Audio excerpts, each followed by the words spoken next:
I'm very excited to tell you right now about CISO, and I mean that genuinely. CISO, it's a streaming comedy platform. It's a lot like Netflix, but it focuses on comedy, original comedy that they produce, and also archives of so many classic shows. I really do hope you check it out. Like for example, what would happen if the McElroy brothers were to turn their popular advice podcast, My Brother and Me, into a TV show? And what if it was directed, and what if the guy running it was J.D. Amato of the Chris Gethard Show, my right-hand man, a guy who's I've been working with for many, many years. And there's only one way for you to find that out for yourself. Sign up for CISO. They've got exclusive originals, next day late night, hilarious stand-up, binge-worthy classics. CISO is your one-stop comedy streaming service. What are you waiting for? Go to SEESO.com right now to get 1 month free with promo code BEAUTIFUL at checkout.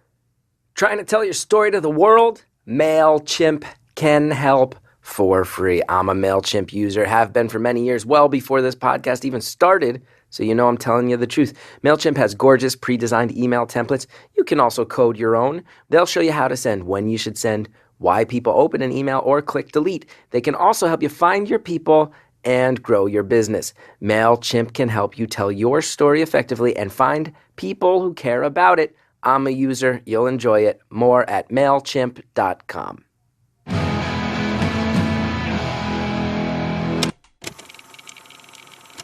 Hello, everybody else who loves a good paper dosa. It's Beautiful Anonymous. 1 hour, one phone call, no names, no holds barred.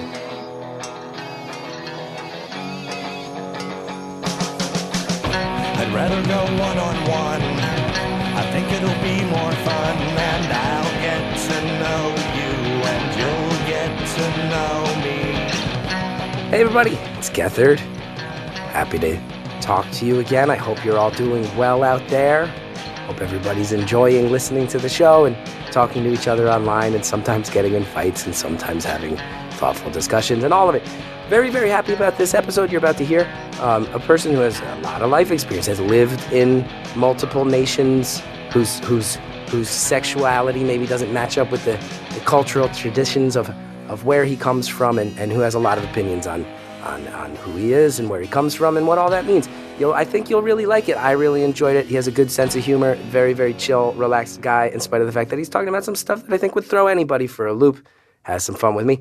You'll hear the first half of the show. He's got so much to say, and it's also good and so interesting. And then about halfway through the show, I'm like, you know what? I feel comfortable, and this guy's giving me so much. I'm just going to start trying to have some fun, be funny with him. So first half, very informative. Second half really loosens up. So if you get two for it. You like one or the other, you get them both today. Enjoy it. It's Beautiful Anonymous. Thank you for calling Beautiful Anonymous. A beeping noise will indicate when you are on the show with the host.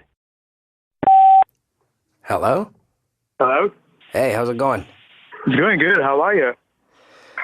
I'm okay. I got a little bit of a cold, but I'm getting over it.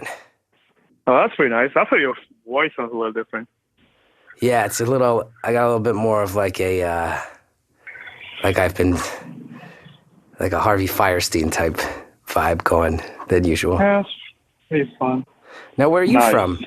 Oh, originally or right now? Both. Yeah. Let's see. A bit of background. So I grew up in Kenya, East Africa. And then I did all my schooling until high school, and then moved to India. And from there, I finished my last part of high school and college. And then I moved to California for more school. And then I moved to East Coast for more school. Whoa, so Kenya, India, California, landed on the East Coast. And out of the... Yep. Wow, so a world traveler. Yeah, I'm lucky enough because my dad had the privilege of moving to East Africa when he was young. And that made it easier for us, I suppose. Yeah. To just grow up there. And then education is it's not of the highest standards in Africa. So people either move to Australia, New Zealand, or the UK to go to study. But my parents want to be closer to their parents, so we moved to India. Yeah. Where did your dad move? Your dad moved to East Africa. Where did he move from? Moved from India. I mean, originally I'm Indian. Indian. Wow. So you've bounced all over the globe. Yeah, it's crazy. but it has its perks too. Yeah, that's cool. That's real cool. So, yeah, one of the main reasons I wanted to call in was talk about the Indian culture and all the stereotypes that people think about Indian people, especially in the Western continents. I just want to clarify it or change it, and then I just want to. Can you hear me? Yeah, I'm psyched. Yeah. I'm very psyched to hear the real deal. I might be a little jittery because I'm caffeinated. I would say if you cut me, this coffee is filling up. I mean, pots of vodka too. But yeah, that's all good. Yeah, no apologies. I like you bring the energy. I have a cold, so you got the coffee. We'll meet in the middle. I'm a little lower energy, you're a little higher energy. We'll get to go. CNC. Yeah. So wait. Let me give a high-powered statement. So I'm bisexual, which I knew all along, but I didn't know that was. And my family is super religious, Orthodox. And when it comes to marriage, you must have heard this, and all the viewers, listeners must have heard it too. It's arranged marriage. Whoa. And I want to break that all up, what people think about it, how it works, and I want to talk about it if you want to know more about it. And then, since my family is extremely religious, they know, gays and lesbians, LGBT, all that exists, but they don't think their kid is one. Wow, we could have talked an hour alone just about moving from Kenya to India to America, and now you're also ready to break down your culture from a religious sense and a sexuality sense. This is I know. I don't know how we're gonna get. At the end of this hour, I'm predicting I'm going to be very much wishing we had more time. Well, I'm pretty sure your podcast is going to keep on going for years, so I might be lucky enough to call again. You don't know that. All right, maybe we'll get to part two. So yeah, walk me through it. Where do you want to start? Like I've never considered that. I've never considered, because arranged marriages. I grew up in the U.S. Arranged marriages, not as much of a thing. Largely not a thing. Never considered the fact of people's sexuality in terms of that. Yeah, I know. Yeah, it's crazy though, because people always, you grow up, you're always sheltered. You go, your mom and a dad, your life is good. And of course, the parents had an arranged marriage as well. So the kids, the only thing they know is when guys go to school, like, don't talk to girls, it's not that good. And girls, like, keep away from guys. Don't look at them, stuff like that. This is talking about the older generation, not now. Now the culture is changing thanks to, the movies and westernization and all that stuff. So now it's changing. But my parents' generation and their parents' generation, it was bad. My grandmother, that was hilarious. She met my grandfather and got married the next week. Whoa, in a week? Yep. And can I ask, so your family is very religious, but I know there are a number of religions within India. Which religious background does your family come from? Hindu. Hindu. Cool. Yeah, one thing I'm proud about with India is that it is multicultural. So it does not matter if you're Muslim or Christian or Buddhist or Hindu. Yeah. And that's another whole new topic. So under Hindu, there's caste system. And then you either belong to the superior caste, which people call, or you fall under the inferior caste.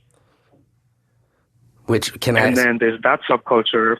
Sure. There's so much going on here. So which caste, what caste? I know, mind blown, right? Yeah, I'm Brahmin. You're Brahmin, and what exactly does that indicate to an outsider like me? Like what are the bullet points of what that entails? Okay, so a million years ago, the descendants of gods were subdivided. I'm not all that informed in my own culture, which is, I should be ashamed about it. But yeah, there are a couple of sages. So these sages, the descendants of those sages or saints, they fall under that particular subdivision. So there are 4 scriptures sort of thing. So I come in one of those scriptures where the people from my caste or subculture should be priests or accountants or law officers or something of high position. And then there are other assistant things. Other cultures say if you are a cobbler, then you got to be a cobbler. So if you're a soldier, you got to be a soldier. So things like that. So you're born into a certain set of expectations as far as what your life is like from beginning to end. Yeah, this was 100 years back. Yeah. Yeah. So we follow for some reason, very dutiful when it comes to following the culture and religion. So people follow all that. Yeah. So when it comes to marriage, it's more like the family gets married to each other. You know what I mean? There's a guy, there's a girl, they get married, of course, but also the family marry into each other. Mm-hmm. So before, all this construct was created because, oh, he's wealthy, or there's let's say I have rice and you have a rice mill. So let's get our kids married so I can use your rice mill and you can use my rice. So it's sort of beneficial for their families. So that's how all this shit started. Mm-hmm. Mm-hmm. So but then now it's more like, I want to keep my own bloodline running of the same religion. So people keep doing that. Yeah. So walk me into, I asked you for the background, you gave it to me, but you were saying, so your grandma got married after knowing your grandpa for a week. Your parents also in an arranged marriage. Yeah. How does this roll down to your generation? How's it affecting you? Are you married? No, thank God, no. Mm-hmm. I mean, there's nothing wrong in getting married, but I feel like I'm just trying to figure out what I want to do in my own life. So having responsibility for someone else is way too much. Yeah, yeah. So tell me how everything mixes together for you. Yeah. Sure. For us, it was so I'm the youngest in both sides. My father's side as well as my mother's side. I'm the youngest kid, so I'm the youngest of all the cousins. So I was hoping someone in my family would get married, like elope, or marry some other religion, or be gay, or be lesbian, or something. But there's none of that stuff happened. So they've all sort of dated someone from the same religion, and they happen to be the same caste. Like, I don't know how on earth that happens. Uh-huh. They happen to be the same caste, and they got married to each other. So you're younger, and you know internally you're bisexual. You know your sexuality doesn't lend itself towards the traditional life, and you're just praying one of your cousins sets the bar on that. You're just please let somebody. I haven't said it. I haven't said it out loud. So just for last year, I started therapy. And so I knew, I used to hook up with, not with a lot of people, just my very few select folks in college. So it's more like, oh, you're my best friend, So it's just like you're eating together, it's just like, go have sex. So it's always used to be that way. So I thought I used to admire someone. So it's not the sexual part of it. But then realized that, there's actually more than that. So once I broke up with my ex-girlfriend, because I've always been with girls, so I thought, okay, why not just see some guys and hook up with guys and see if I really, really enjoy that. And it worked out. You're into it. So that's how I identified. Hell yeah. Yeah. So yeah, so your family doesn't know. Your family doesn't know that you enjoy a more fluid lifestyle. Wow. Nope. I mean, my God, they'll be shocked. My mom thinks I'm a saint. I mean, a saint in the sense like she knows I occasionally drink wine. Oh, that's alcohol. That's another whole new topic. But anywho, she knows I occasionally drink wine. But when she talks about the lifestyle that I'm living and, sort of things that I do, she will be like, whoa, are you even my son? I mean, she'd be shell-shocked. Wow. Do you plan on talking with your family about this? Yeah, my dad and I have a weird relationship, so probably not. But my mom, I'm sort of close to my mom. So I usually tell her, if at a stage or point where I get super serious with my girlfriend, then I usually introduce my girlfriend to my mom and say, hey, I really like her, and then things are going okay. I just wanted you guys to, talk and meet and stuff. But I'm not sure as to where my future is going to go. Either I'm going to be with a guy or with a girl. So until I decide that, I'm not going to tell her anything. Yeah. So you could see a world where if you fall hard enough for a girl, if it feels right, go with it, and you maybe wouldn't talk to your ultra religious parents at that point and just let it lie. But if it's I will say for someone who's in a situation like that I feel like the idea of coming out to your parents is notoriously a hard thing to do, let alone when you're from an ultra religious background, let alone one that practices arranged marriages. You seem awfully chill about this. You seem like real chill about this. I know. Hey, what's the worst that could happen? Yeah, I mean, I feel like Who knows? I mean, there's. Do you want me to actually answer that? Because I'm sure you've thought about all the options, okay. right? I was supposed to finish it. I was like, wait, let me see if Chris has a worse solution than me. But no, no. The worst thing that would happen is that they would be shocked and they would just like, oh, are you sure? Do you know what's happening? I don't know. All the usual questions. But other than that, what can they do? I mean, they can't just magically turn me into something that I'm not. Yeah. Do you think they would cut you off in any way? Do you think your relationship would be distant? Maybe my dad would, but practically speaking, I do have a strange relationship with him, so I really don't care what happens there. But my mom, no. I mean, she loves me more than enough that I'm pretty sure she's not going to cut me off. Yeah. And where do your folks live now? So there was a war, and the conditions were shitty in Kenya a few years back, which is like mid 2000s to late 2000s. So they moved to India. Mm-hmm. So yeah. So they keep they visit sometimes. They travel. They do that old people stuff. Yeah. You are really chill. Yeah, I know. For everything you've described, I know. I get more stressed out about things too. on a daily basis, and I don't have as much real life stuff coming down the pike as you do, for sure. That's Yeah, because my everyday life is I wouldn't say a mess, but it's also stressful. So I guess that takes up most of my time. So last year, 2016 was epic for me. I mean, in terms of being amazing as well as being as shitty as possible. So last year was the first time I tried medication. Oh, I have high-functioning anxiety, by the way. I mean, who doesn't, right? But anyway, so I struggle with that. And apparently I have mild depression. So, hey, amazing, right? And P.S., Indian folks don't believe in, actually the Asian, they don't believe in anxiety and depression. They said they just think, just shake it off. Just work harder. It'll be okay. That's another thing. Yeah. It's just like pissing me off that even when people are educated, even when people talk and see people that have experienced all this shittiness in life, but they still believe you can just change the environment or drink a cup of tea and your anxiety will just like whoosh, fly away. I wish. I'm drinking a cup of tea right now and I'm real stressed out. Trust me, the only thing, I drink tea, but it makes me pee so many times, so I hate it. Yeah, fair.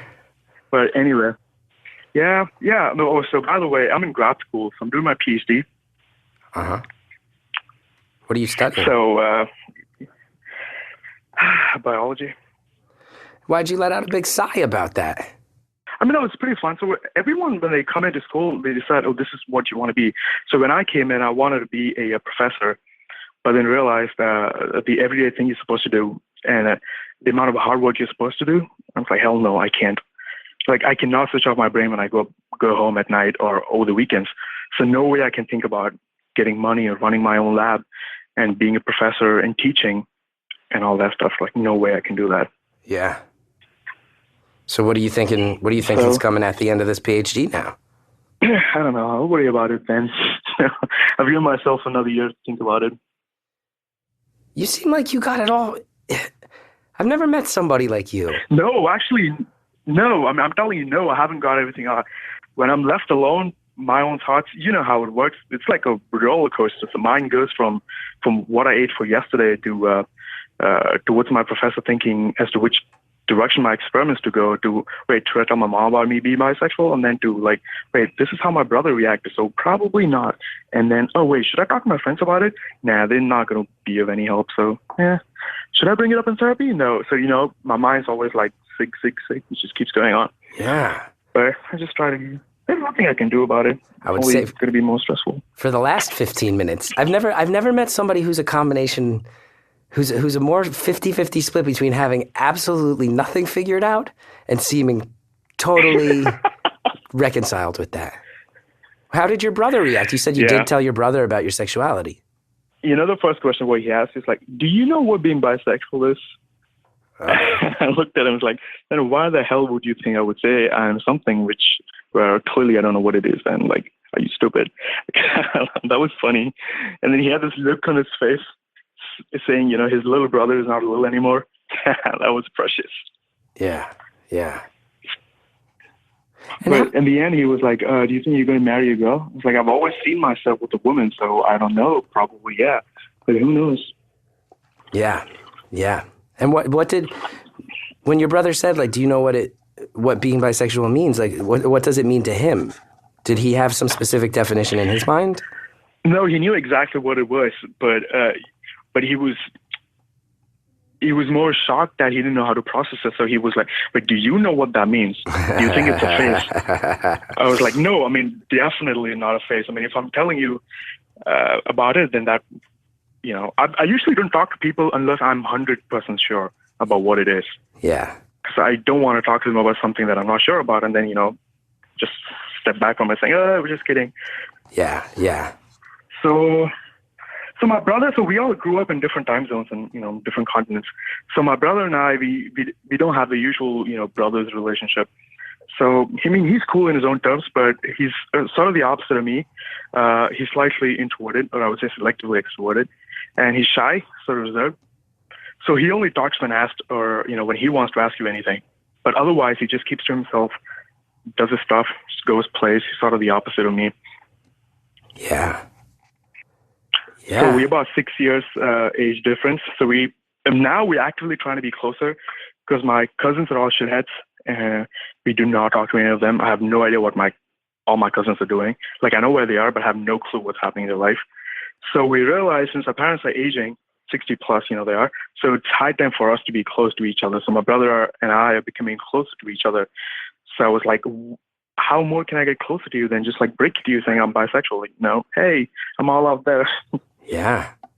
And is he ultimately cool with it? Is he like, is he down with it at the end of the day? Each time he asks, he always like, so if he's supposed to text me, he's like, "Hey, how are you?" I was like, "I don't think so, okay." And then he talks to me about, so how's he doing? The guy I'm with, like, how's he doing? Mm-hmm. I was like, you have to ask me that, don't you? And I was like, yeah, things are okay. And that's it, ready silence. No questions after that. And then a week later, hey, how is this? How is that? Spoke to parents? Yeah. Oh, by the way, how's he? That's it. Yeah. So it's okay. I'm used to that now. So especially when moving around so many countries, I'm always used to going and, getting my own sort of new friends and doing stuff with them. Yeah. And let me ask you this. This might go nowhere. I don't know. If you're like, yeah, it's not interesting, who cares? But you've lived in different countries. Like, what is the response to queer people, to gay people, bi people in the countries you've lived in? Like, what's it like in Kenya? What's it like in India? I know what it's like in America to a certain degree.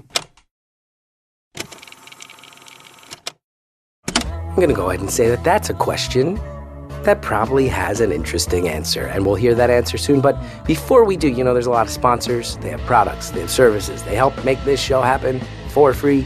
Let's go ahead and let's hear from them. Are you hiring? Do you know where to post your job to find the best candidates? Posting your job in one place isn't enough to find quality candidates. If you want to find the perfect hire, you need to post your job on all the top job sites, and now you can. ZipRecruiter already has 9 million resumes you can search through in their database. You can add multiple people to your account to make it the most efficient for your team to find the best hire. With ZipRecruiter.com, you can post your job to 200 plus job sites, including social media networks like Facebook and Twitter, all with a single click. You find candidates in any city or industry nationwide. You post once, you watch your qualified candidates roll in to ZipRecruiter's easy-to-use interface. And everybody knows ZipRecruiter makes it so easy with their easy-to-use interface. You don't have to juggle tons of emails, all these calls. You quickly screen candidates, you rate them, you hire the right person fast. And if you have any issues, ZipRecruiter's friendly and human support staff is ready to help. Find out today why ZipRecruiter's been used by over 1 million businesses and has been featured on Forbes, Wall Street Journal, Time Magazine, The New York Times, TechCrunch, and CBS. And right now, my listeners can post jobs on ZipRecruiter for free by going to ZipRecruiter.com/beautiful. That's ZipRecruiter.com/beautiful. One more time. To try it for free, go to ZipRecruiter.com/beautiful. I don't know if it's just me or if it's the winter or what's going on, but it seems like there's a lot of folks around that are feeling a bit down lately. And that is why I'm excited to introduce our sponsor this week, Talkspace. If you've ever thought about going to therapy, but you find it too inconvenient, too expensive, just too embarrassing, make it into an office, give Talkspace a try. And you guys know me, I'm a very vocal advocate of therapy. And Talkspace is the online therapy company. They make it easy to connect with a licensed therapist, handpicked just for you for as little as $32 a week. Using Talkspace, you can text, audio, and video message your therapist as much as you want. Your Talkspace therapist can listen to you vent about work or family, explore your relationships with the people around you, and help put you on the path to a happier life. Sign up. To learn more, go to Talkspace.com/beautiful. And as a special offer for our listeners, you can use a coupon code BEAUTIFUL to get $30 off your first month. Show your support for this podcast in the process. That's beautiful at Talkspace.com/beautiful. Talkspace is therapy for how we live today. Thank you so much to everybody who helps make this show happen. Use those promo codes. Let them know that you're out there, that Beautiful Anonymous comes strong.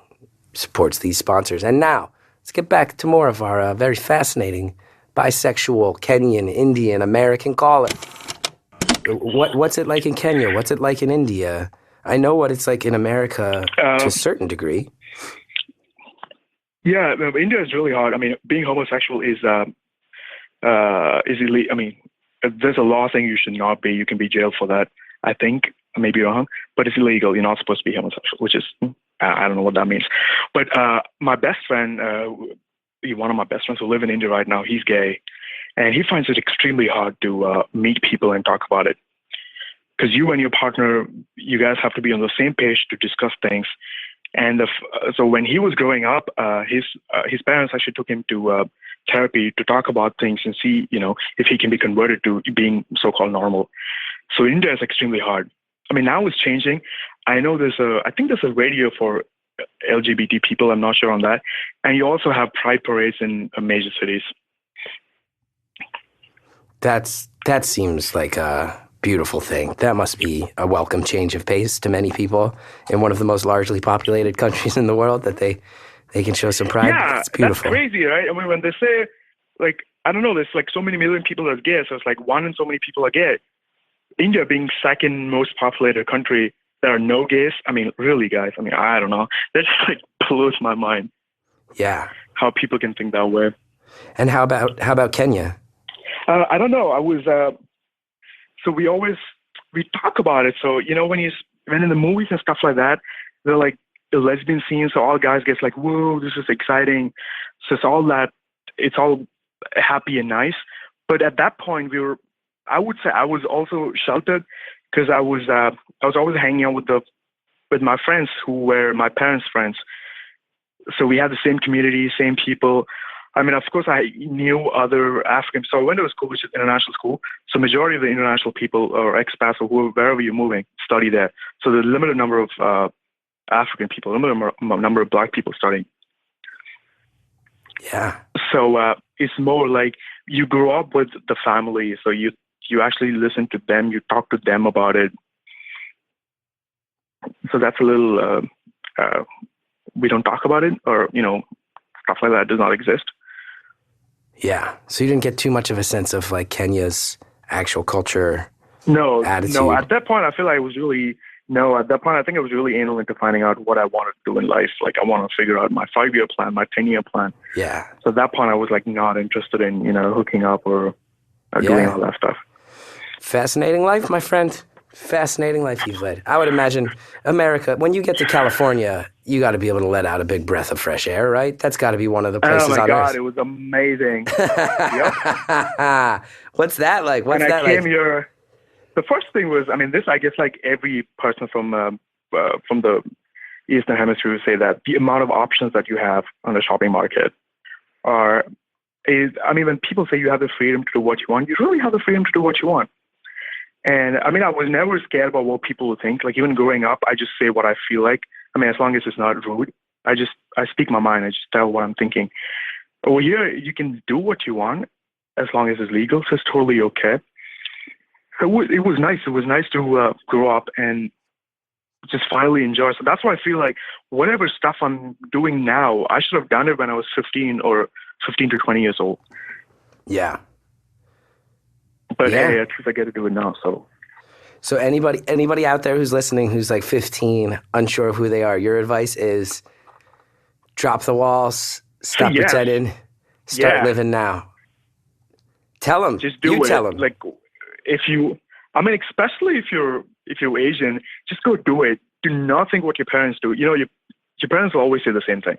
Just go do what you want and be sane, because that helps. But other than that, just live your life. Because at the end of the day, your parents might die, and then you're stuck doing something that is not for you. It's something your parents dictated you to be this way. So why live a life that they want you to have rather than living your own life? And you find that you find the stereotype is true then, that the parents in the Asian community are more dictatorial with their kids' futures than in the Western world. Oh yeah, hell yeah, definitely. So there's no concept of after high school you got to get out of your house, and for college you move into your own place, you start your own things. Even when going home for Christmas, you buy your own flight tickets, things like that.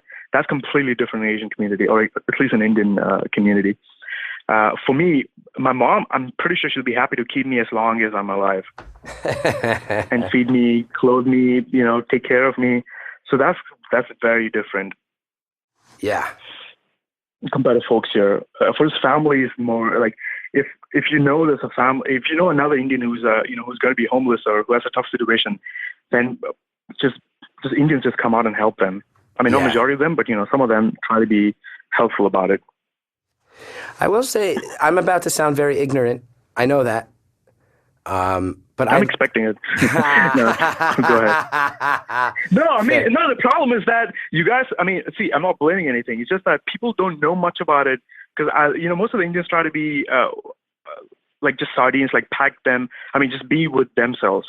Yeah. At the same time, all the white folks just try to be with themselves. The majority of people, there's not much of an interaction. But yeah, sorry, go ahead. No, please. I was going to tell you, I actually live in Queens, New York, and I live a handful of blocks away from the area known as Little India. And sweet. It's rad. And I stopped eating meat about a year ago. Still eat the seafood sometimes. Oh, it's good. There's no... the fact that I live next to Little India right in the same year I went vegetarian, it's like the best food. It hasn't been hard at all. It's the best vegetarian food. It's insane. I know, it's amazing. The food is insane. But it's also... Exactly, so the clear. amount of spices that we have. Oh my crazy. God. It's the best. Paneer makhani is my shit. I would eat paneer makhani every meal if I could. It's delicious. Although then I'd be dead. I'd be dead within about 3 months. But that makhani sauce is the most delicious thing I've ever had in my life. I hate to just reduce it down to food, but that is usually a good starting point for cross-culture conversations. But I do notice, the community surrounding Little India is really tight-knit. I'll go, just the other night, I grabbed some food late night. There's a place that's open late night. It's like a kind of a buffet, and it's so good. And I went, and there was just all these people up. It was the middle of a snowstorm. There's dozens of people there watching cricket, just watching a live cricket broadcast on TV. I was like, this is rad. This is a community. This is definitely... All these people know each other. This neighborhood is their neighborhood. I'm on the outside looking in, and that feels cool. And I'm just psyched I get to eat. No, that's true. Yeah, they'll welcome you. They'll talk to you. They'll have a conversation with you. That's all there. But at the same time, they're there for each other. So that's pretty nice. Yeah, and it shows, and it makes it. I feel like my whole neighborhood has a very positive warmth to it, and I think that's a big part of it, is that there is a very strong familial community that's right at the center of it. That's rad. I like it. Mm-hmm. I like it. Yeah, that's what each time someone calls to your podcast, like you described, the typical beautiful anonymous caller is 25 to 35 or whatever, and then predominantly white, and talking about, all their issues and, just usual life stuff. I was like, how come there's no brown guy? How come there's no brown calling up? So I always maybe I shall hit the jackpot and get on someday. I'm glad you did. And I've been working hard to diversify. I like hearing. I feel like early on this podcast had a reputation for being young people who want to be creative, venting frustrations, and that's fine. But I like it more now that it's different people from different lives who get to put their lives on record. And I'm glad you called. And I've been trying to diversify it. Here's a question I've always had. No problem. Here's a question I've always had. Yep, go ahead. So the caste system is a very real thing in India. People know. So so inferior, superior. Everybody knows who's who. Knows when it's appropriate. Oh no. As in, now you can't. It's now you can't go and talk about, were you untouchable 100 years back? You can't talk about it. Obviously, you can't talk about it. Okay. So now how it has evolved is there's something called reservation system. So if, let's say hypothetically, I'm applying to be a doctor. So to get into medicine, so my caste, I have to have 99 percentile to get into the school that I want to. So if a guy, let's say, is a scheduled caste, scheduled tribe, so you call it SC/ST, or OBC, it's like other background something, or whatever it is. If you belong to some of those castes, then even if you get a 90 percentile or 89 percentile, you can get into the top school. Okay. So because they were oppressed at once upon a time, they get all the privilege to get into, schools like that. So almost a version of like what we call affirmative action in the States. Affirmative, yeah, exactly. Yeah. So there's actually like a major effort to correct the former caste system. Yeah, which we don't understand, because why am I paying the price for something that happened like 50 years back? Like, I wasn't responsible for any of this stuff. Right. But that's how it is. Now, what about behind closed doors? Like when people are amongst people who are descended from their own caste, does it flare back up? Like in private conversations, are people like, yeah, but untouchable? Oh, hell yeah. So there's government policies, but obviously, but also shitty at the same time. And as long as you don't cross the line, it's worse. How does that work too? Once you wind up in different countries, like when there's an Indian community or Indian people who cross paths in the States or in Australia, like does the caste system still apply? Do they still suss each other out with that? It depends. Okay, I would essentially break it down into the two types. There's first generation and second generation. So I'm someone who moved around a lot. So my background is completely different. So usually if you, talk to someone, they have lived sort of until 20 or 25 in India and then moved to US or Australia then for higher education. So that's one type. And there's another type is, we call them ABCD, which is American born, confused Desi. So Desi is like a generic term that belongs to Southeast Asian countries. So if you're Bangladesh, Pakistani, or Indian, then you call them as Desi. So there's ABCD. They're American born, they're confused. So they're born in America, so they're used to all this stuff, but then their parents are the first generation here, so they're a little confused because they have to stick to that tradition at the same time they can do whatever they want. So when it comes to people who are born and raised here, I guess it's okay because their parents have lived here for about 20, 25 years or more. So they know what exactly happens. They know what happens to kids of their friends.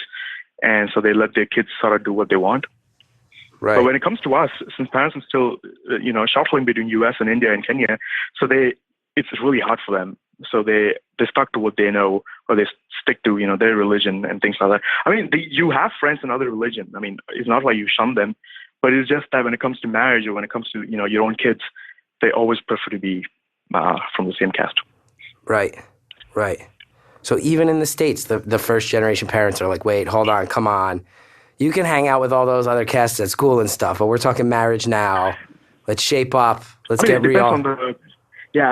It depends on the parents, how they think. So I wouldn't say the majority of them, but some of them are.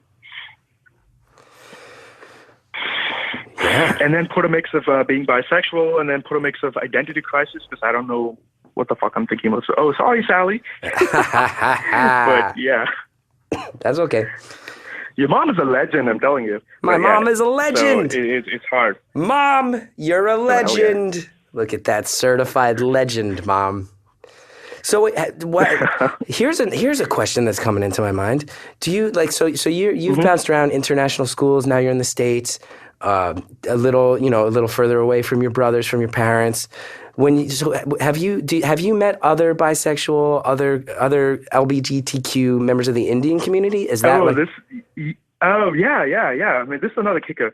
So if you're gay, you're lesbian, it's totally okay. If you're bisexual girl, then there's some fascination about it for some reason. And then, I would be clear, why. But if you're a bisexual guy, then it's a taboo, meaning not many bisexual guy comes out and say, hey, I'm bi. Because there's always a side of, you always judge them as being too feminine, or, you know what I mean? You always judge them saying, oh, bi guy. It's a little strange. But yeah, you'd be surprised. There are a number of LGBTQ people from the Indian community. And when you first come out and you get comfortable talking about it, and you start finding I would imagine for anyone who comes out, finding other members of the LGBTQ community is such like an empowering thing.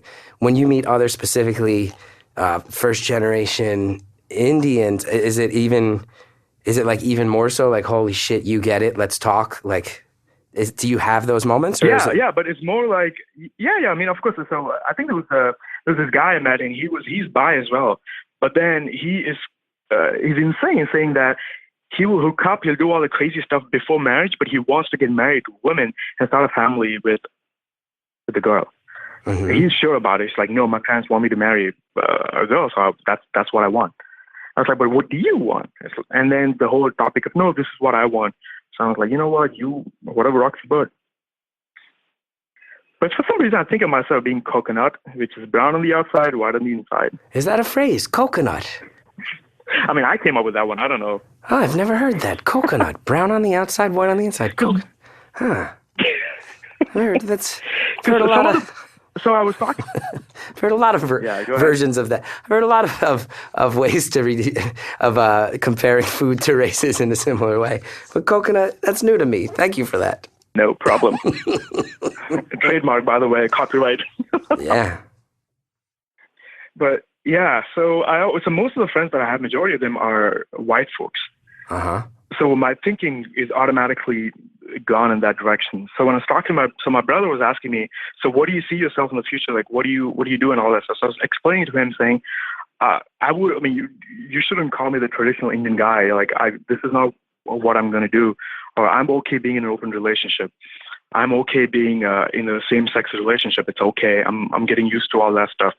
So I wouldn't judge you by whatever you do. So my brother's like, are you sure? Do you know what it means? Do you think it's a phase? Do you think you'll grow out of it? So he's more worried than me, I think. Mm-hmm. Mm-hmm. So you're more like, hey, I'm just going to roll with it like people do here in the States. I'm in the States now. So I'm going to do like typical white person on the East Coast in the States shit. I'm going to like I'm going to try to build an app. I'm going to stay out late. Yeah. I'm going to sleep with who I want to sleep with. I'm not going to even think about getting married until I'm like 34. East Coast, are you in a city? Yeah, you know Yeah, I'm in a major city on the East Coast. Yeah, oh, so you're just living that East Coast elitist life. I'm just going to do what I want and until it's time to not do it, and then I'll figure it out then. No, it's funny that him and I mean, we had the same background. He also grew up in Kenya. He moved to India, and then he's in the States too. He's in the East Coast as well. But I'm surprised that he doesn't have any friend who's lesbian, gay, or bisexual or something, or he doesn't have anyone that's different than who he is. So I'm just surprised, like, how do you not have interacted with someone who is different than you?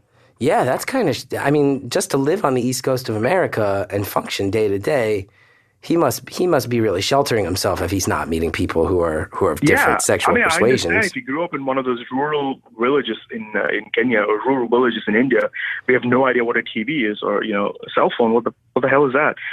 Then if he behaves this way, I'm totally okay. But we grew up in serious metropolitan cities, and I'm just surprised. Yeah. And has it gotten tense? Has that gotten tense at all? Have you said, like, I think you're maybe sheltering yourself? Oh, hell yeah. Yeah.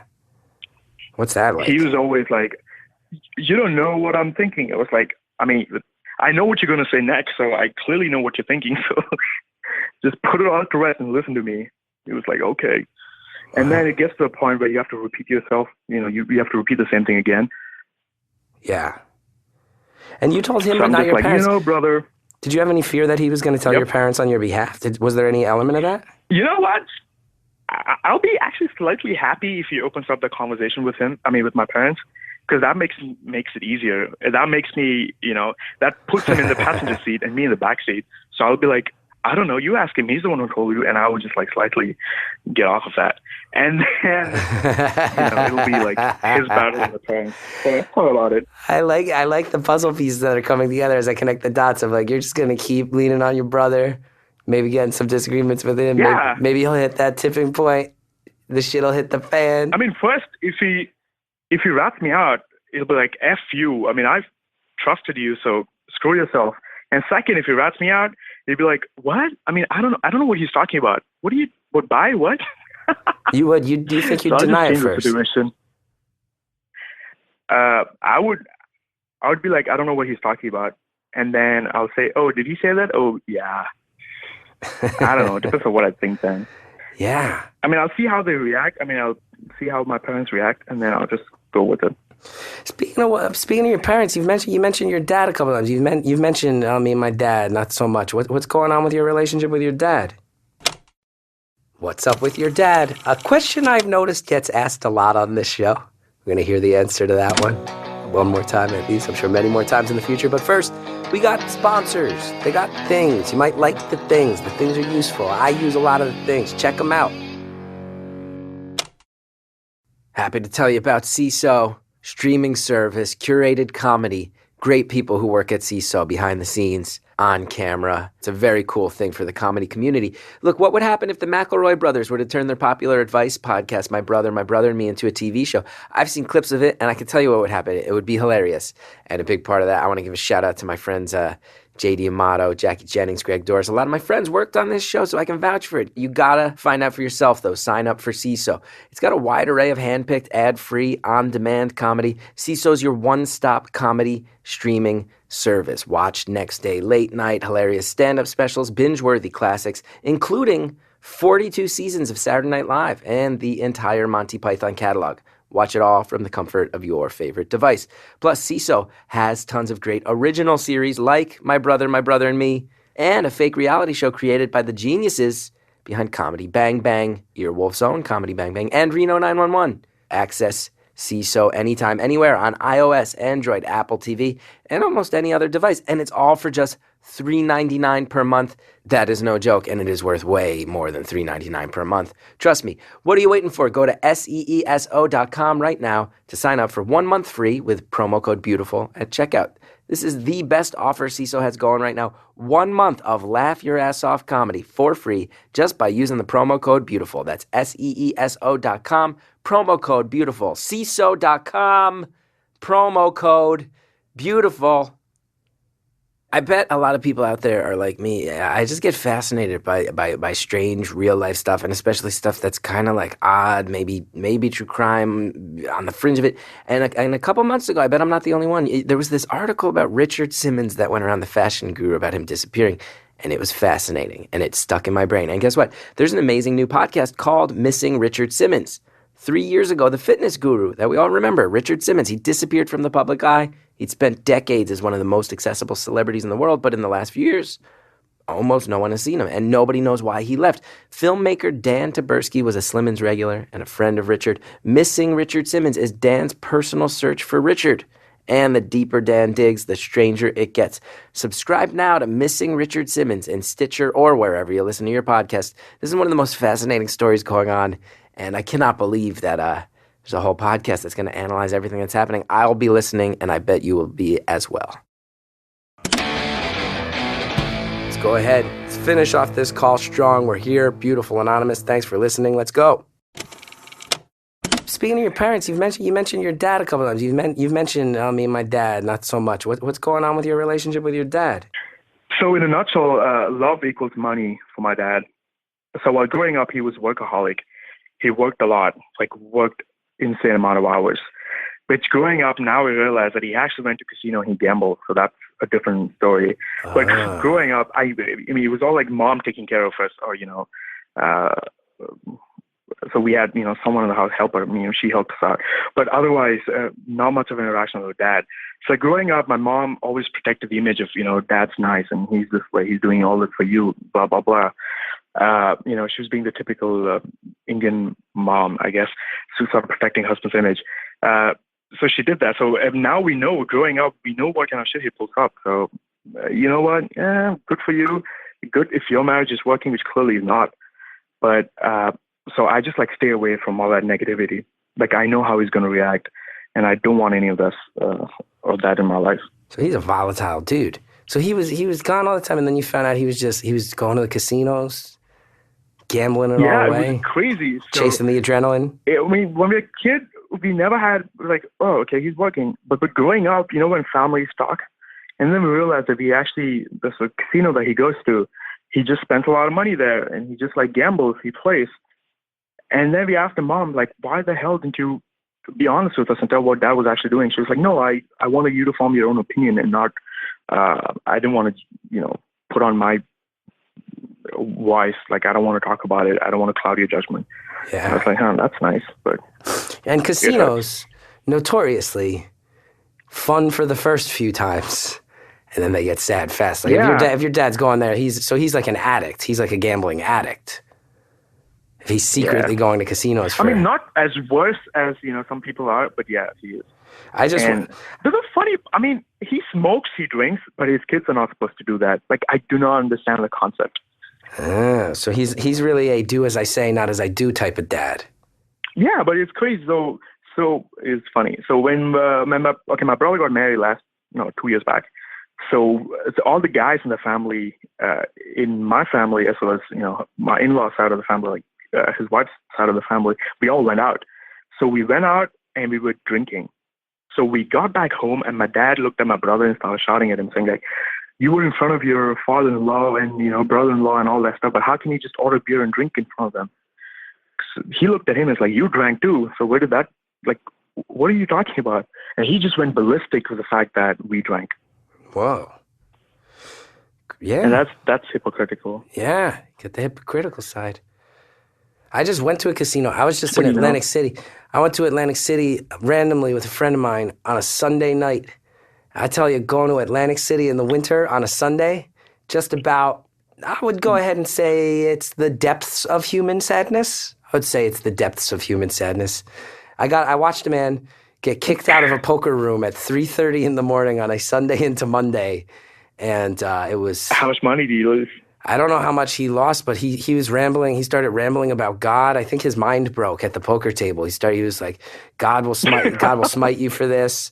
I was like, man, if you're getting kicked out of a poker room in Atlantic City in December at 3:30 in the morning on Sunday, talking about God will smite you, that's like that's amazing life, right? If that's not your rock bottom, God bless you, buddy, because whatever's coming next ain't gonna be pretty. Maybe he's trying to do all the crazy things in 2016. I think that guy... 2017 he can start new. Who knows? Who knows? Let's give that guy the credit and say he was just getting it out of his system so he could really shape up and go for it in 2017. But I doubt it. Probably. So what else? When you started this call, you said you wanted to dispel a lot of the ideas people have about your culture. What else? What else do you want on record while we have some time left together? Oh, this, the first thing, smelling bad. I want to point out that not all Indians smell bad. Uh-huh. And we take shower. We know what the deodorant is. We eat spicy food because we like spicy food. We don't eat it just because our parents make us eat it. Uh-huh. And then we drink, we smoke, we go to clubs, we have sex, we do all the normal stuff that other people do as well. So you do find that you will meet people who think you are ultra religious, don't do anything fun, and who do people? No, I've never had that problem, but people generally talk about it. It's like, no, he's an Indian dude, he doesn't do that. Really? So people say stuff, and have people have you faced situations where people say Indian people smell and they don't realize that that's a hurtful thing to say? They just think that's a fact? No, I mean, if you see in anonymous forums and stuff, it's like, oh, the guy in the bus, he was smelling of curry. Yeah. I was like, yeah, that's probably the only Indian word you know, but anyhow. There's certain things that always, doesn't upset me. It's just that, it's okay. Yeah. But some people do smell bad. Like, I give that. Yeah, some white people smell bad too. I smell bad half the time. Exactly. Yeah, I smell terrible. I would say half the time. Yeah, at the end of the day, I've been working hard, sweaty. Yeah, I smell horrible. It's fine. Everybody smells bad sometimes. It's fine. Who knows? What else? It's winter, you put another jacket on. Okay, 15 minutes left. What else? Do you have any specific questions? Do I have any specific questions? Well, see, okay. Yeah, anything that you wanted to ask to a brown guy, like ask an Indian guy. This is our new segment, 15 minutes left, Ask a Brown Guy. That's our new segment here on Beautiful Anonymous. Now that we have a brown guy on the show finally, I'm going to ask a brown guy. But here, I'm just going to go ahead and say this, though, and you and me, we got a good vibe going. I'm going to ask some questions. You feel free to let me know. Now you sound like a real asshole. Now you're just sounding like an asshole. No, it's okay. Okay. Let's think about, questions that I have. Maybe you'll know, maybe you won't.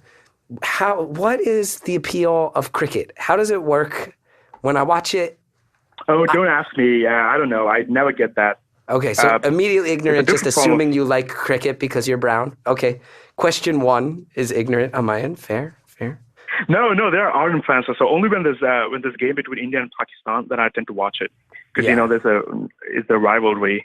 It's a game that everyone watches, so that's about it. But other than that, if there's a live game, if I'm in India or if I'm in Kenya and there's a live game, then I go watch it. Yeah. Otherwise, I'm not a fan of it. I mean, it goes for 5 days. Like, who watches that? I mean, it's like baseball. Baseball is just drinking for me. Like, I do not know what the hell is happening. Yeah, I find baseball. I used to love baseball. I think now it's very boring. I don't understand how I used to be engaged with it. It takes so long. I'm a basketball guy. Okay, another question for Ask a Brown Guy. So you just mentioned Pakistan. So India and Pakistan as nations do have a traditionally strained relationship, correct? Yeah, that's correct. Now, what? I mean, I feel like it's more what the government did about it. And I guess the people, you don't hate each other. Like, so Pakistani walks on the road, I don't hate him. Like, I don't swear at him. It's just the policy and the politics and all that. So, and that, because I noticed too in the neighborhood I live, it seems like a lot of the restaurants in Little India now are actually are Bengali and Pakistani owned, is what I understand. So when you do get your communities, I mean, if people you to go, people, majority of the gas stations or Subway is always owned by a Bangladeshi or a Pakistani or, rarely Indian. Okay, what else? Here's a question I have. Some of the people in the world. Go ahead. I once was walking through Madison Square Park in New York City, and sometimes they have these festivals there. They'll shut down this park. They'll have different festivals. I'm walking through this festival. I'm like, this seems cool. What is this? Turns out it's like a Sikh festival.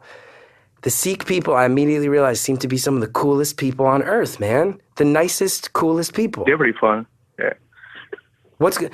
Everything here's the 2 things that I learned that day about Sikh people, and maybe you can fill me in more if you know anything about them. But it's within their religion that you have to share. If you have something you have to share. This festival, all the food was free, and because it's like, no, we have to share. That's our religious mandate, is that we share of ourselves, and that they carry ornamental knives a lot of the time. That's rad. Yeah, some of them do that. I mean, I'm pretty sure the old generation and us, we don't do that anymore. But that's, I mean, Indians, they're about 1 million gods. Yeah. And then there's about half a dozen religion. So that it completely blows my mind. Like, even now, I don't understand some of the culture that people still follow. And I fall towards the southern part of India. So ours is a little different. But Sikh, I believe, is the western side. Okay. Here's another question I have. How annoying is it for you to have to go through TSA checks compared to me as a white guy? Oh my God, I hate it. Yeah, is it as bad as I think? I mean, I got pulled over, I think, 3 times, and one in Orange County, and the other one in once it was in London, and then the other time it was in I think it was in Chicago. You got pulled out of airport lines? Yeah. It's like, excuse me, sir, can I just talk to you for a second? I was like, oh my God, okay. And I just open my bag and tell them, this is it. I have the visa. I have everything. Is there anything I can help you out with? He was like, he checks everything. It's like, no, you're good. Have a safe flight. And do they, God. So you've been, but I mean, there are probably people listening who are like, well, everybody gets pulled randomly sometimes, but you've been pulled 3 times. And how much of a time span was that? No, it was about 5 to 10 minutes. I mean, for some, if you're Muslim, if you have a Muslim name or if you have a scarf, then, I mean, I pity them. I mean, they get pulled out more often, I mean, very commonly than me or any other white guys. I mean, like, was it within a year, within 2 years? Like, those 3 incidents where you get pulled? No, this is about for the span of like 7-8 years. 7-8 years. You've been, okay. Not so bad. I thought you were not that bad. I thought you were I wouldn't 5 complain. months. That being said, I've only been pulled out of a line once, and it's because they thought they found gunpowder on my bag, which was insane. And then they later told me it might just be because you started using a new kind of soap. They said that. So who knows? I mean, how did they even find that? They had sniffing dogs? I don't know. They did that thing. They put a little piece of plastic on my hands. Next thing I know, they're dumping my bag out on the floor and telling me to stand back. I was like, this is nuts, man. This is nuts. Oh. Okay. Yeah, I mean, I think I was having chewing gum, and I had the wrapper in my back pocket. So he touched my, he was like scanning. It was like feeling my pockets. And then he was like, "What is that, sir?" And then I took it out. He's like, "Wait. And then he put his gloves on and touched it. I was like, "Dude, chill. It's a bubblegum wrapper." I mean, if I was smart enough, I wouldn't put anything in a bubblegum. I mean, maybe I would. I don't know. But anyhow. Yeah. I digress. Okay, ask a brown guy. What else? What else do I want to say? Yeah, so it's about to say, I'm pretty. You have to pay me for first being an ambassador for your show, because I'm actually making people listen to your show. Thank you for that. Listen to this. It's pretty nice. Thanks. Oh, I'm glad it sounds like a lukewarm endorsement, but I'll take it nonetheless. It's pretty nice. No, and second is that there are actually a unbelievable amount of people who listen to this. I mean, I know it's always a struggle to get online and talk to you, but I would say keep trying, and especially if you're someone who have, a different background and different upbringing, then I guess people got to know about it. And the more social, cultural experience that you get to have, the better, decent human being you become. I am into it, and I feel like for me, one of the main things with this show is I just want to hear how other people live. I want to hear what their experiences are like. I only really know mine, and I don't want to live in a world where I only hear from people like me on Facebook, man. Because look, I'm a liberal. I've said that a million times on the show. I don't want to go on Facebook and hear other comedians and other liberals talk about stuff. I want to hear the other side too, even if I disagree with it, and even though it feels like swallowing cough medicine. I want to hear other people's views and other people's life experiences and empathize. But if you are out there and you have a story, you feel like this is a story that's not being told, I have a background that hasn't been included in the show, we have the voicemail, 802-392-3288. You call up, leave the voicemail, tell us what you want to talk about. We'll call you back. That's a major effort to diversify. The heart of the show will always be random calls, but then we get the other ones in there, try to get some stories that we wouldn't get randomly. Get them in here. It's nice. I want to hear from everybody, man. I just want to talk to as many people as I want. That's the best thing about this show that I never saw coming. I just get to talk to all these people. I get to turn off my phone and just talk to you for an hour and hear what it's like to be a bisexual guy who grew up in Kenya with Indian parents who's now on the East Coast of America. I don't know. I'm never going to know what that's like. And now I get to know. Beautiful Anonymous. Exactly, and if anyone's shy thinking about, this is what I like, just go ahead and try it, and you wouldn't know unless you try it, so if you like it or not. And if you don't like it, good for you. If you like it, just roll with it. That sounds like your life mantra. If you think you might like it, try it. Sounds like a pretty good life mantra to me. Yeah. There's nothing wrong with that. And by the way, if you need if you're hosting another podcast, and if you need a person of color, to fill in that quota, hit me up after my PhD. That'll be fun to do. I like to not think in quotas. For sure. That's so nice. What are you? Nah, I'm just kidding. Okay, I'm trying to think of more Ask a Brown Guy questions. Okay, what's the? You seem like someone who's pretty together. You say you hang out with a lot of white people. You have been pulled from a TSA line. You don't like that people say Indian people smell. I agree with you. Everybody smells sometimes. What's the thing a white person said to you that's made you cringe the most? That's a fair question. And if anybody's out there who's white and this eat, pray, love life. Eat, pray, love. I'm like, if you think if you go to India, you have this eat, pray, love moment, then all Indians should be like super smart and amazing and have their life sorted out. It's like, no, fuck you. It doesn't work that way. Right. So you can't just go up to Himalayas and meditate and figure out, this is what I want to do in life. Like, hell no, it doesn't work that way. So a lot of white people maybe view India as this mystical land of spiritual realignment. Yeah. And there's also a lot of people in India who just want to play fucking video games like everybody else. You would like it, but you wouldn't. I mean, it'll be a nice spiritual experience. I can guarantee that. But I mean, for some people it might be life-changing, but it wouldn't be like the movies. Yeah.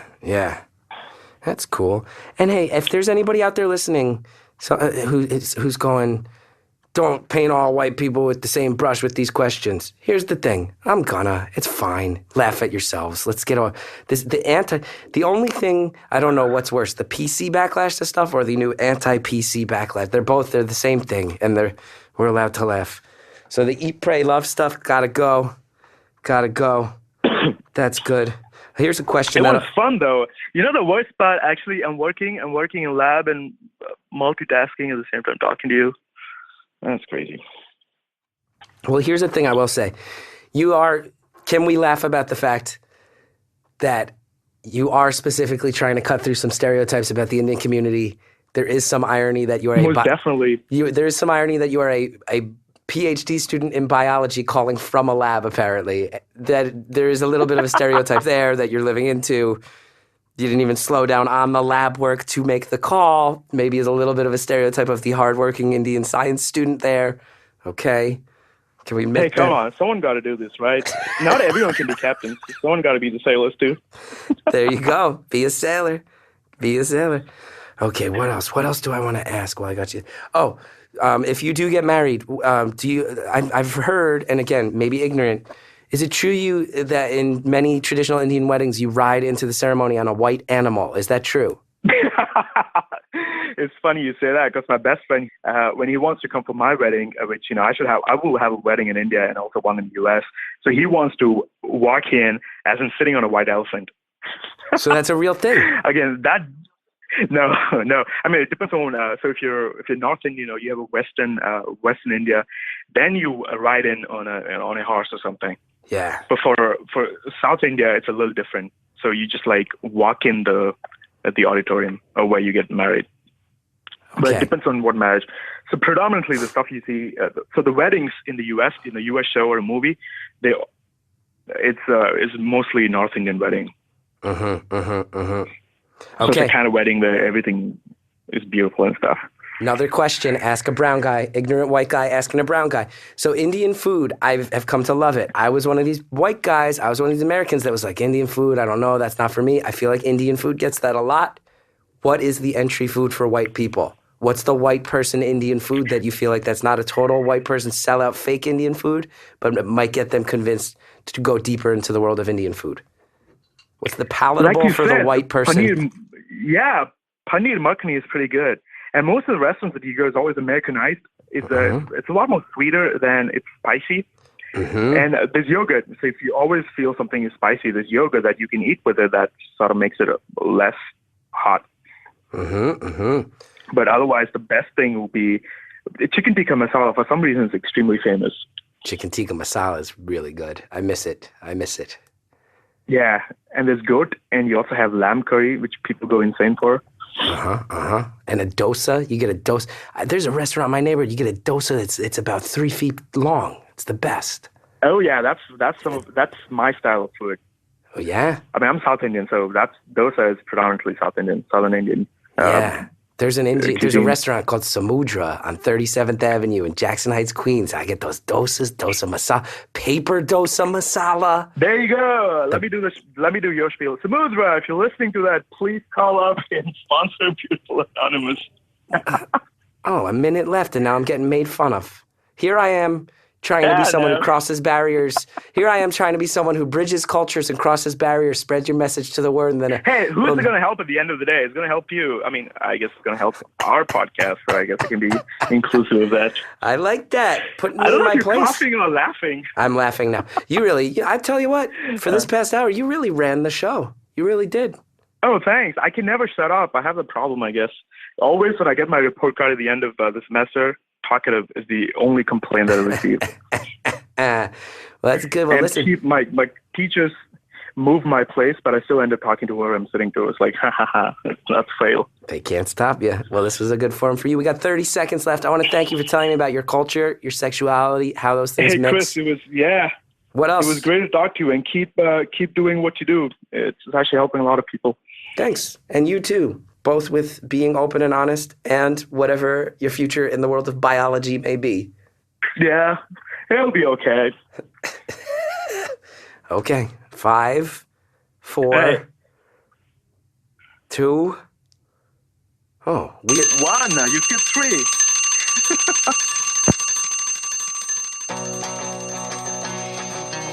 Caller, thank you so much.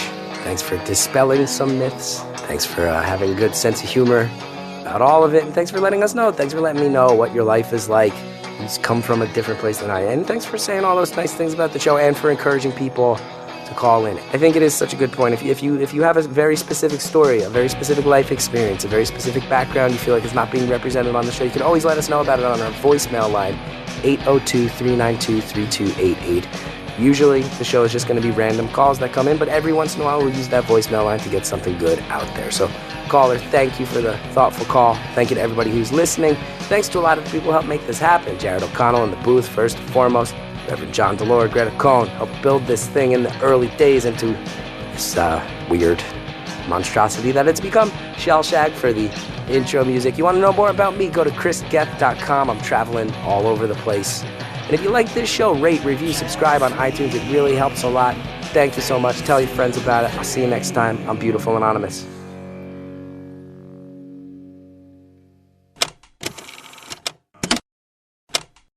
Next time on Beautiful Anonymous, how do you react when you find out that your dad is apparently a high-level criminal? I don't know how I'd react. This guy had to. There was like families there with like packed bags, and each of them had like $100,000 to give them, and then he just like handed them, green cards, and they were here. They were officially just here. Wow. Yeah. Was this in the Peruvian community? At first it started that way, but then he expanded, I think, a little more, because I remember once I asked him, I was like, how many people do you think he brought? He's like, I don't know, at least like 10,000. And Your father helped 10,000 people get into the country illegally. Wow. That's next time on Beautiful Anonymous.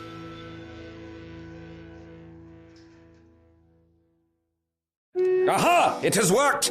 Now, gentle listener, you are enraptured by the voice of Usador the Wizard, for I have cast a spell upon thee that shall force you to listen to the ad at the end of this podcast. Thank you, Usador. We're here to let you know that you should listen to our podcast, Hello from the Magic Tavern, a serious study of what it's like to be trapped in another dimension, although you might just think it's an improv comedy podcast. Sorry, I'm late, guys. Here we go.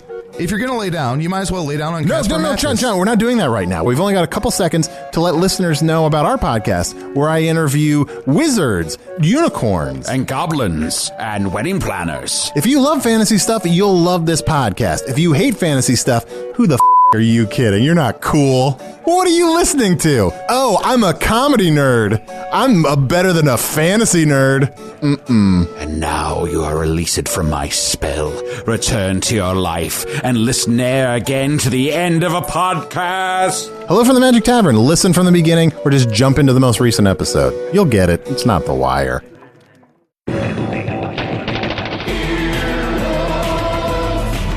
This has been an Earwolf production, executive produced by Scott Aukerman, Chris Bannon, and Colin Anderson. For more information and content, visit earwolf.com.